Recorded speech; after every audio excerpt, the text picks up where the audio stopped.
যা বেরিয়ে যা আমার ঘর থেকে। বাবা খবরদার আমাকে কোনোদিন বাবা বলবি না, কিন্তু বাবা আমার কথাটা তো শুনো। তোর কোনো কথাই শুনবো না। প্রত্যেকদিন শুধু টাকা চাস, কোনোদিন 100, কোনোদিন 200, আজকে আবার 500 চেয়ে বসলি।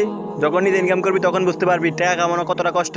কিন্তু বাবা চুপ, তুই তখনই ঘর আসতে পারবি যখন তুই 500 টাকা নিজে ইনকাম করতে পারবি।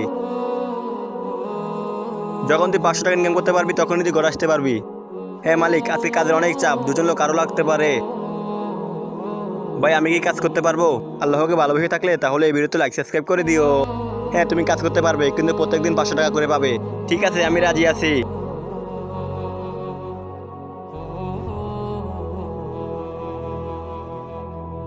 ভাই আমি কাজ করেছি, আমার টাকাটা দিয়ে দিন। আরে আমিও তো কর্মী, আমি ওখানে কাজ করি। যাও, ওখানে মালিক আছে, যার টাকা নিয়ে আসো।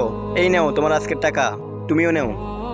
ধন্যবাদ মালিক, আমার টাকাটা দিন। আরে তুই আবারও চলে আসছিস? বাবা তোকে আজকে মেরেই ফেলবো।